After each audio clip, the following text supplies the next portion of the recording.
LinkedIn News. From the news team at LinkedIn, I'm Jessi Hempel, and this is Hello Monday. As the editor-in-chief at Lifehacker, Alan Henry had written about every kind of productivity hack. To-do lists, time blocking, collaboration tools. It wasn't until he got to his next job that he learned something that was game-changing. I had a colleague who had a no meeting Tuesday. He was doing it, and it was great for him. It worked out great for him. And people kind of respected that he was focused and he was driven. So Alan tried to do that too. I called it my no meeting Thursdays or something like that. And I realized that people just booked over me. They just didn't ask. And then when I pushed back to say, hey, I have my calendar blocked off, I do this on Thursdays, I'd focus on editing and other things that I was doing, they would be like, well, this is the only time everyone else can meet. Why can't you meet? And they would just kind of make it out like the time that I spent to organize my schedule meant less to them than getting what they wanted out of me. Alan felt the people he worked with didn't respect his time in the same way. It was a sentiment he heard from other Black colleagues. And that was when it started to really hit home that a lot of these tools that I was trading in, I couldn't use, and other people couldn't use also. Today, Alan is the service editor at Wired, and he's just published a new book. It's called Seen, Heard, and Paid, the New Work Rules for the Marginalized. Today on Hello Monday, we'll talk to him about why most productivity hacks don't work for people like him. He'll also share a new set of productivity hacks for being successful in the workplace as it exists today. Here's Alan. When I realized that, I said to myself, okay, what can I do then? How do I frame these tips in a way that works for everyone? Or how do I at least acknowledge the social baggage that I'm carrying and that other people, I would say of color, but also anyone who's marginalized in the workplace, the baggage that we carry in a way that helps us get ahead? How do we apply those tips in a way that works for us? And how do we reject the ones that don't and try something different instead? Right. Well, so you tell that story, and this is where I think the idea of gaslighting can really cripple a person. And you talk about this.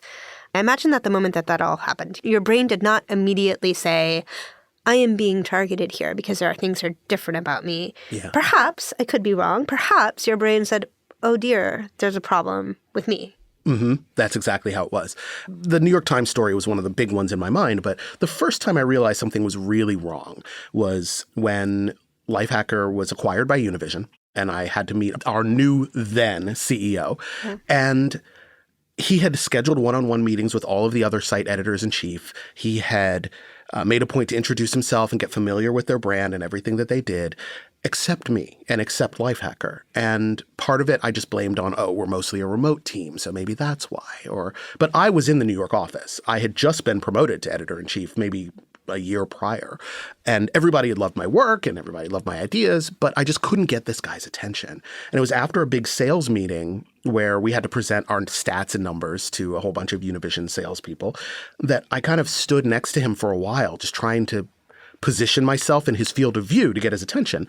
And he just would not acknowledge me at all until a white coworker of mine came along, another staffer at Lifehacker, and then just kind of stood directly in front of him and said, hi, I'm so-and-so. This is my boss, our editor, so-and-so.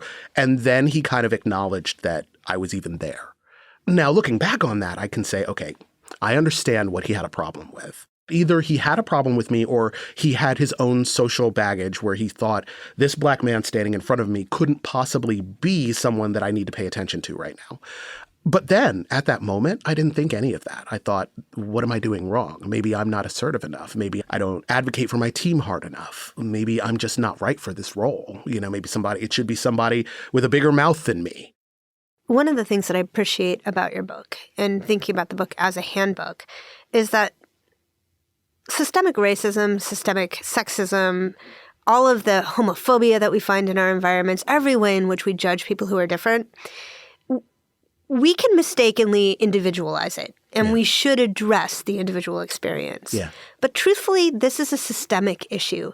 The very offices that we go to work in, the very environments that we contribute to the culture of are laced with systemic challenges. Yeah. And so what you're advancing is a path forward for someone who wants to succeed and to thrive anyhow. Yeah. Right? That's the plan, anyway. The book is written squarely at marginalized folks with some tips for everyone. Right. And I say this a lot. Marginalization is for everyone. Marginalization is for women in male-dominated workplaces. It's for disabled people in every workspace. You know what I mean? So I write the books for the people who have to succeed anyway. Yeah. But it is not the responsibility of the marginalized person to fix systemic issues that lead to them being marginalized. They don't have the power. And even if they are present, like we talk about having a seat at the table, if you have a seat at the table but you're not empowered to speak, you're not safe to speak, then you're really just kind of a stand-in, or worse, you're a token. And no one wants to be that. So yeah, I wanted to write these tips specifically for people who were in these positions, realized it, and then said, okay, how do I move myself forward regardless? When do I know it's time to leave this role and find some place that'll treat me better or give me a different opportunity or put me in a room where I am empowered to speak? Or how do I campaign for myself in a way that walks that delicate line between dealing with other people's prejudices of who you are, but also doing your best work and making sure everyone knows that you're doing your best work? What are the thoughts in here that were most helpful to you in moving your own career forward? One thing that I recommend to everyone that is super powerful, has been super powerful for me, is this concept of the work diary. The work diary to me is a running document. Mine's a Google Doc. Some people use paper notebooks, which is great. It's a running Google Doc of what my wins this week were, what my challenges this week were, even the small wins, right? I published a story about whatever. That goes on the list. The things I stumbled over and what I want to do about them, who I worked with this week that I really enjoyed working with, that I had a great time with, who is giving me a hard time, stuff like that. And then what you have as you start to collect that work diary and you fill it in week to week to week, or however often is most easy for you to fill it in, is a running tally of the things that people ask you in job interviews, the things that you need to update your resume. Like you have projects you worked on and skills that you developed on your work diary. They're ready to port directly over to your resume, right? Right. You have an answer for that question in any interview. Like, tell me about a challenge that you faced and how you overcame it. You have an answer to that because it's on your work diary. You don't have to rack your mind for answers to these things. Or to be sort of even more in the granular day-to-day. Yeah. Every 6 months or so, when it's time for your manager to give you a review, if you're in a traditional corporate environment, your manager says, okay, so what have you done? Or maybe even your manager doesn't say it, but they're thinking it. They're thinking it. Right? Absolutely. Best to be ahead of that one. Right. And I've worked in the office world before I was in journalism and everything too. I am well aware of how it's like to have a manager who has no idea what it is you do, but they're responsible for your career growth somehow, and that way you have all of this information that then you can take to that review. You can take to your manager in your one-on-one, if you have a one-on-one, and you should have a one-on-one, and say to them, this is what I'm working on, and this is what I've been doing, and this is how much progress I've been making. And that's a way to kind of make your own case back to your manager that you're doing great work. But also it's a way to do it armed with information and actual data. So you don't come into a one-on-one making an emotional appeal that you're doing a great job and you deserve a raise, which we all deserve a raise. But I mean, the emotional appeal is one thing, and your manager may even resonate with that emotional appeal. But when they have to go to their manager or their manager has to go to finance to get your raise approved, they need more than this person really deserves it as justification for raising your salary. And bringing that to them is hugely powerful. Right. That is a productivity tip in disguise because in the moment, it sure does take a lot of time. Yes. But it saves you years on the other end climbing Absolutely. through your career, right? Yeah. And I mean, it's also super cathartic. And that's one of the things personally that was so important to me, was to have someplace to just write down all of these feelings. Some people do gratitude journaling. I think of it kind of like that because you are writing down the things you do well and the things you're proud of. But also you're writing down all those things that made you really mad, or the projects that didn't work out the way that you wanted them to, or so-and-so got the assignment that you wanted to get, or stole your idea in a meeting or something like that. All of that is super powerful. We're going to take a quick break here. Stick around for more with Alan Henry.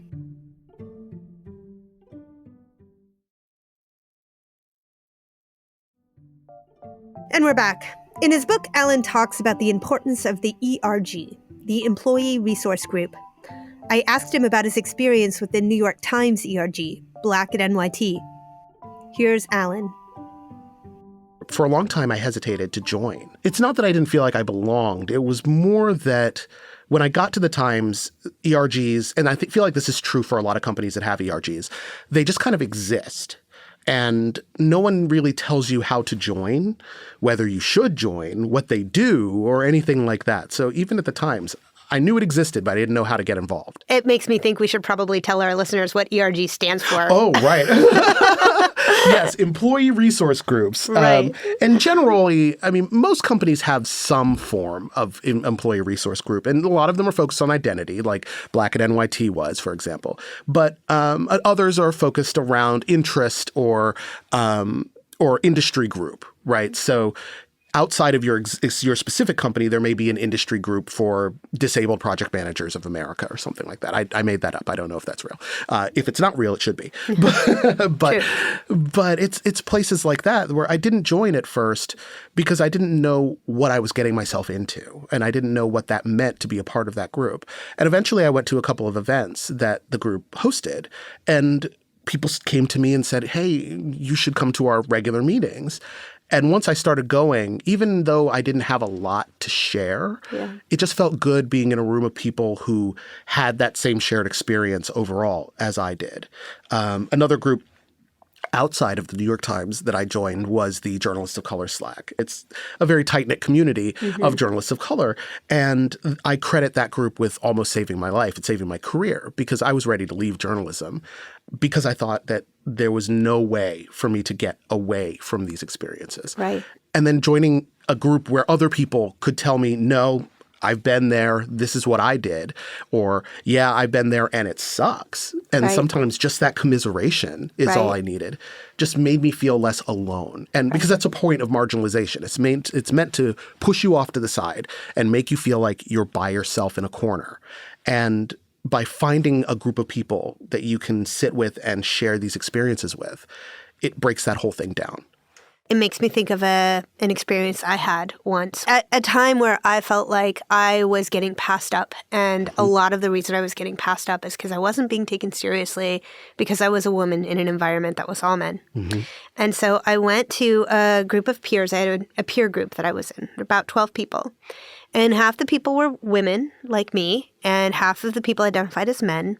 And everybody had my back. Everybody wanted me to succeed. And I think that's really key because ERGs exist within companies because everybody at the company wants you to succeed. Right. Right? And so I laid out my problem.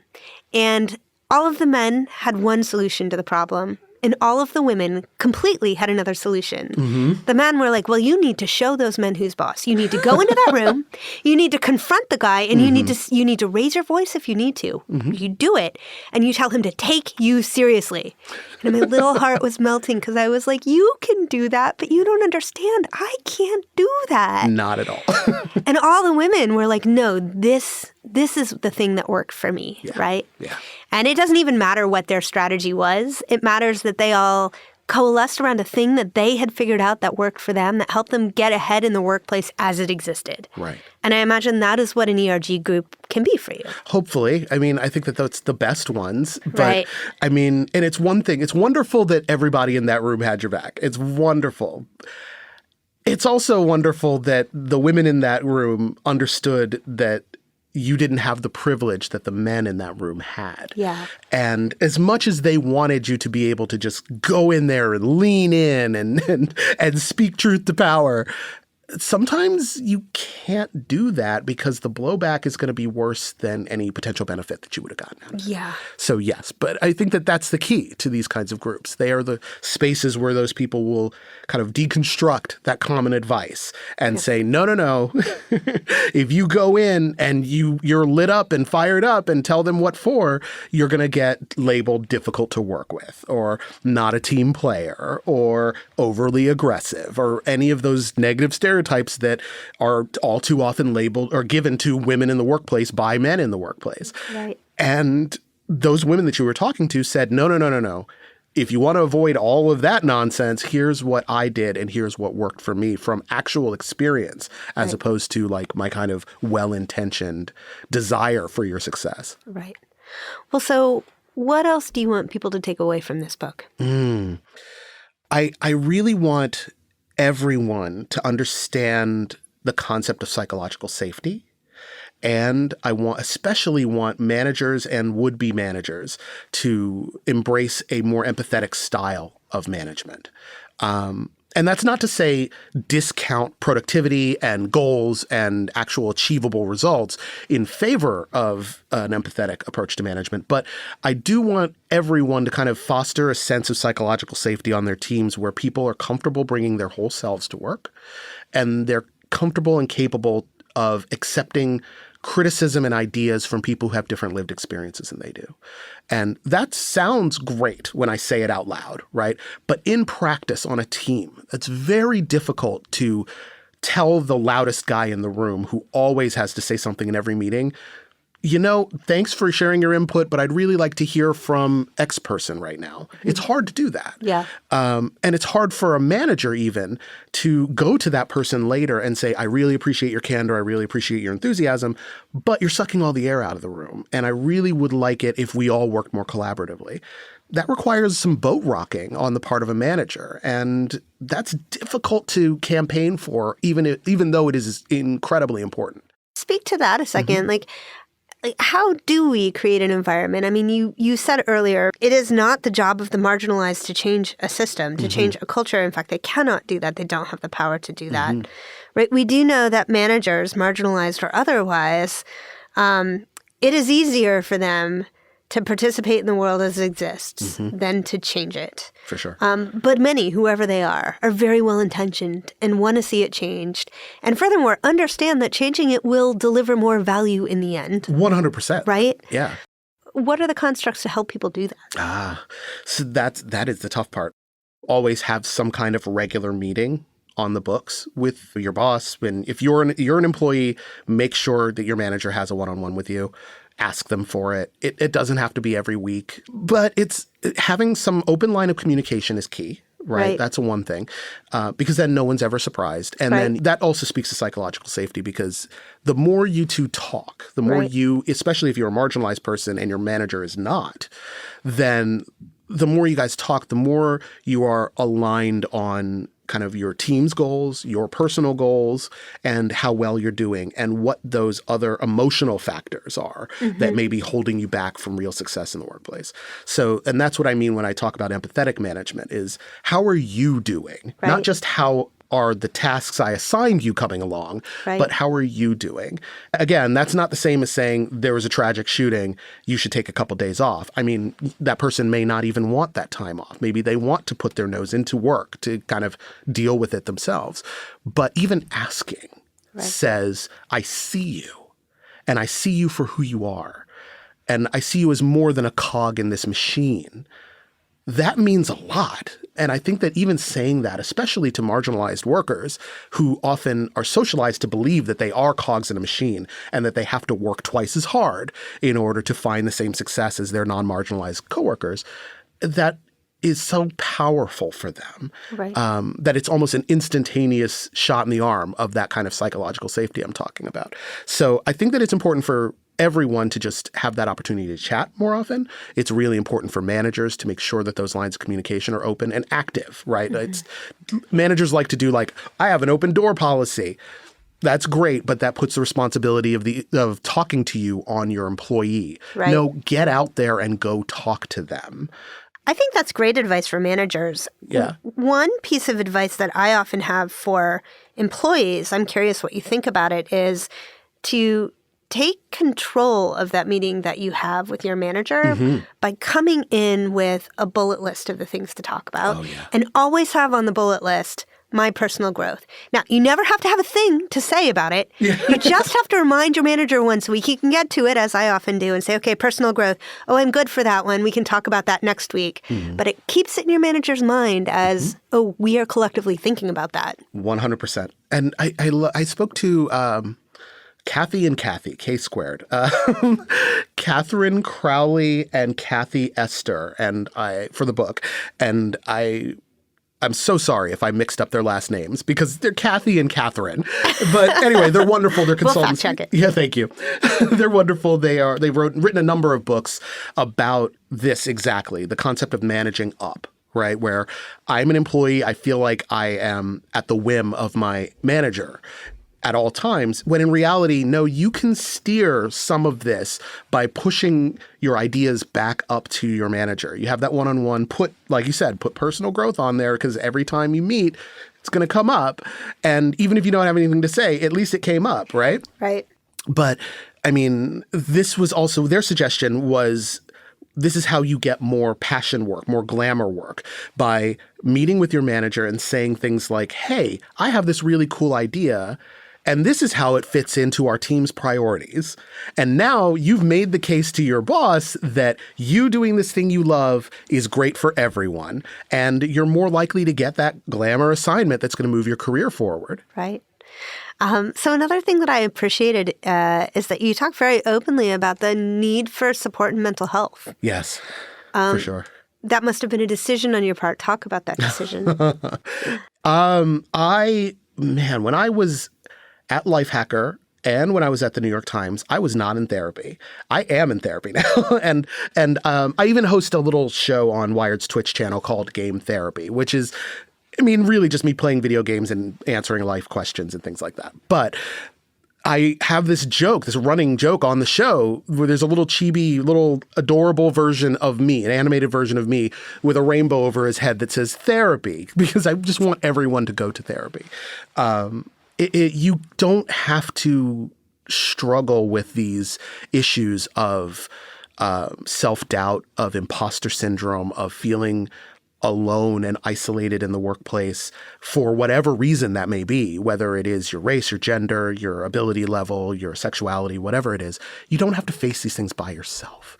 And you may have a partner or great friends in life that you can bounce these things off to, but they're not trained professionals to help you deconstruct what's going on in your own head and piece apart where you stop and the systemic begins. And I really, really find so much value in community when you don't have direct access to mental health services, but also seeking out mental health support whenever possible, because it was so powerful for me personally. I can't imagine having written this book without access to it. I tell people, whatever way you can find it, whether it is a counselor, it is a student who is studying to be a therapist and is taking clients just to kind of get practice. Talk to somebody independent. Last big idea to set our listeners off on the right path forward. Ooh, I could give you a productivity one, or I could give you kind of an emotional one. I want to get to the emotional one first. Okay. And then leave us with the productivity one. Okay, sure. The emotional one, the last big emotional idea that I would communicate to everyone is you are not alone. You will read this book. I hope you read this book. I hope you buy 10 copies and read this book, and you will see not just a bunch of productivity tips, but you will also see my kind of evolution as a journalist, going from one of my first big journalism jobs to where I am today. Whatever you get into, whether it is in journalism, like for me, or when I was a project manager, I just park my car in a parking lot and walk into work and sit down at my desk and hope the day goes well. You're not by yourself. Yeah. And the struggles that you go through are almost universally struggles that someone else has gone through. Never feel like you have to reinvent the wheel when you are trying to get over a problem that you're facing at work. I love that. And I, at my worst in the job that I've talked about quite a bit on this show, where I was like really struggling with sexism, I felt so alone. Mm-hmm. And there was one day that I was just crying in my office with the door closed. Mm-hmm. And in my head thinking, I'm too old to be doing this. Right. Right? And I took a photograph of that because I just said in my head, there is going to be a time when I look back and I need to remember what this felt like. And the only way to do that is to have a picture of it. Yep. And I still keep that picture just to look and be like, see, like It's all right. It's all right. It's all right. Not like that. No, it's all right. It's not like that. I so appreciate that. And also give us a good productivity Good productivity tip.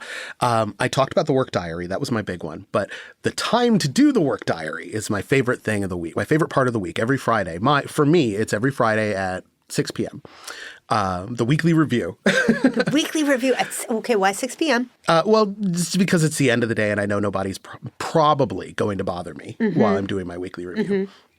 The weekly review is part of David Allen's Getting Things Done productivity method. It's the only part of his productivity technique that I really like. But no offense to David Allen, but he doesn't need my help to sell books. But it's an hour every Friday that I spend not doing work, because it's very tempting to do work during a weekly review. This is time to think about work. Yep. So I step back and I say, why am I doing all of this stuff that I'm doing? Where is this going? Where is this leading me? Is this work lined up with my career goals?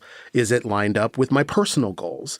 And that's the time that I spend going over like all the emails I had to send, or all the people who are waiting to hear from me, the people I'm waiting to hear from, the meetings that I went to, any documents and, stuff I was supposed to read. That's a time I spend looking over all of that, getting that 10,000-foot view of the job that I'm doing and making sure that I'm not just doing busy work and not running on a wheel. I'm actually doing something that's going to move me in the direction I want to go. And it's so tempting to say, oh, so-and-so's waiting to hear back from me. Let me shoot them an email. Don't do it. Don't do it. This is just when you're supposed to take note of the fact that so-and-so's waiting to hear back from you, and then you'd send them that email on Monday.